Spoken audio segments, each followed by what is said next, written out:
Assalamualaikum, my dear students. How are you? Today we are going to discuss osmoregulation. We have already discussed about osmoregulation in previous lecture, but here we will just discuss about what is osmoregulation, and then we will move toward our next topic, that is types of solution on the base of solute level. तो ये होता क्या है, हम सबसे पहले ये discuss कर लेते हैं. तो बच्चे, osmoregulation एक्चुअली डिपेंड करता है दो फैक्टर्स पे. First is water and second is solute. Water और सोल्यूट के लेवल पे एक्चुअली डिपेंड कर रहा होता है ओस्मो रेगुलेशन. तो ओस्मो रेगुलेशन बच्चे एक ऐसा मैकेनिज़्म है जिसके ज़रिए हम वाटर और सोल्यूट के लेवल को सेल के अंदर जो है वो मेंटेन करने की कोशिश करते हैं.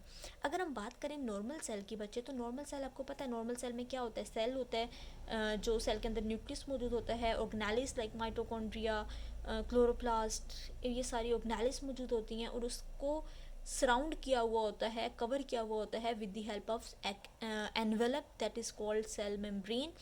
एंड और ये जो सारी ऑर्गेनेलिस हैं ये किस में प्रेजेंट होती हैं, एक फ्लूइड टाइप मटेरियल में, और उसको हम कहते हैं साइटोप्लाज्म. अगर हम बात करें साइटोप्लाज्म की, तो हमने कहा कि ये फ्लूइड टाइप है, फ्लूइड ही है. तो बच्चे उसमें 95% जो है वो वाटर होता है और 5% जो है वो सोल्यूट होता है. तो ये एक नॉर्मल सेल की कंपोजिशन है. अब हम देखते हैं बच्चे कि हमारे पास सोल्यूट के लेवल पे अगर हम बात करें तो टाइप्स कितनी हैं सॉल्यूशन की. तो देख लेते हैं हमारे पास कितनी टाइप्स हैं. First is hypotonic, second is isotonic and third is बच्चे हाइपरटोनिक. ठीक हो गया. अगर हम बात करें जस्ट पहले आइसोटोनिक की बात कर लेते हैं. तो बच्चे आइसो का वर्ड इंडिकेट करता है सेम को और टॉनिक का मतलब है सोल्यूट.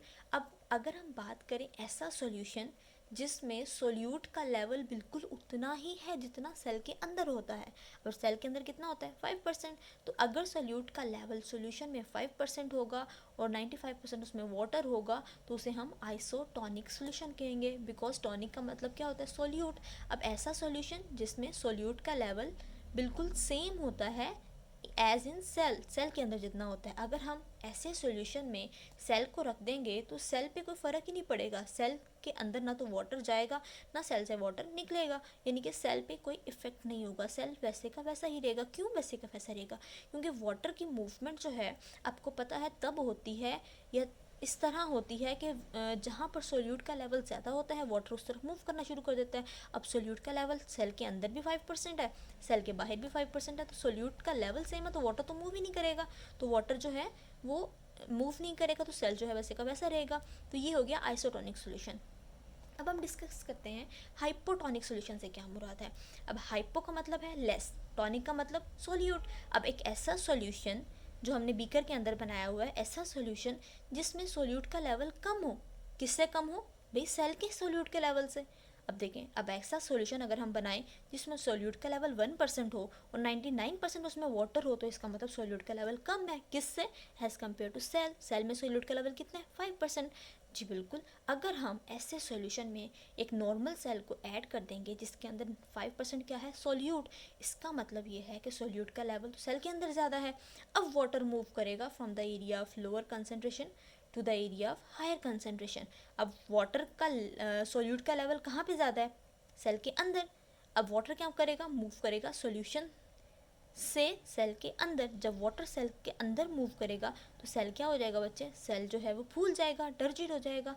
यानी कि एंडो ऑस्मोसिस के ज़रिए वाटर जो है सॉल्यूशन से ऐड होना शुरू हो जाएगा सेल के अंदर, और सेल जो है वो एंडो ऑस्मोसिस के ज़रिए जो वाटर ऐड हो रहा है उसकी वजह से सेल क्या हो गया है? टर्जिड हो गया है. तो ये हमारे पास क्या हो जाएगा?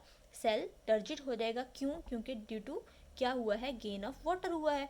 अब हम बात कर लेते हैं बच्चे किसकी? हाइपरटोनिक सोल्यूशन की. बिल्कुल.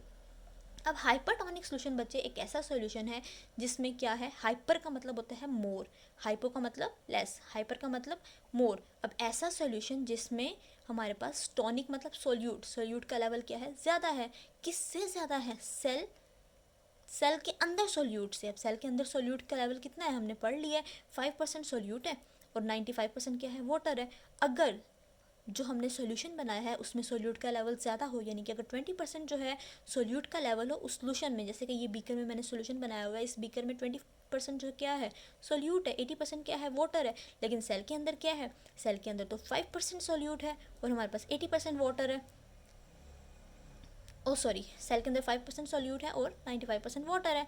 अब यहाँ पर क्या होगा, आपको पता है वाटर मूव करता है from the area of lower concentration to the area of higher concentration. अब लोअर कंसनट्रेशन कहाँ पे है बच्चे, बिकॉज सेल के अंदर लोअर कंसनट्रेशन है तो सेल से पानी बाहर निकलेगा। अब सेल के अंदर क्यों लोअर कंसनट्रेशन है, बिकॉज सेल के अंदर सोल्यूट का लेवल कितना है 5% और बाहर कितना है सोल्यूट का लेवल 20%। तो वाटर कहाँ मूव करेगा, from the area of lower concentration to the area of higher concentration. तो वाटर जो है सेल से निकलना शुरू हो जाएगा और सेल जो है बेचारा श्रिंक कर जाएगा। तो ये पिक्चर है before and this is after. तो वाटर जो है एक्सो ऑस्मोसिस के प्रोसेस के ज़रिए सेल से निकलेगा और सेल बेचारा क्या कर जाएगा, ओहो श्रिंक कर जाएगा। तो ये है लॉस ऑफ वाटर की वजह से सेल क्या कर गया, श्रिंक कर गया। तो ये हो गया हमारे पास बेसिक, हमारे पास डिफरेंस किस किस के दरमियान, hypo, hyper and isotonic solution. हम इसकी डेफिनेशन देख लेते हैं बच्चे। अगर आपके पास डेफिनेशन आए तो आप कैसे डिफाइन करेंगे इन सॉल्यूशंस को। तो बच्चे आप कहेंगे ऐसा इन्वायरमेंट जिसमें लेस अमाउंट ऑफ सोल्यूट हो एज़ कम्पेयर टू सेल, तो वो क्या होगा, हाइपोटोनिक। ठीक हो गया। अगर सेम अमाउंट ऑफ सोल्यूट हो तो वो क्या होगा, आइसोटोनिक। अगर मोर अमाउंट ऑफ सोल्यूट हो तो वो क्या होगा, hypertonic. So it's a simple definition, आराम से आप याद कर लेंगे। तो आप 2 पॉइंट्स लिखेंगे, आपके 2 नंबर आ जाएंगे, साथ में आप डायग्राम भी बना देंगे। ठीक हो गया। तो ये आपका हो जाएगा अच्छा सा शॉर्ट क्वेश्चन तैयार। और अगर आपको लॉन्ग क्वेश्चन आ जाए और आप डायग्राम्स बना के 3-3 पॉइंट्स लिख देंगे तो आपका ये लॉन्ग क्वेश्चन भी कवर हो जाएगा। ओके हो गया। अब हम नेक्स्ट लेक्चर में मिलेंगे नेक्स्ट टॉपिक के साथ। तब तक के लिए अल्लाह हाफिज़।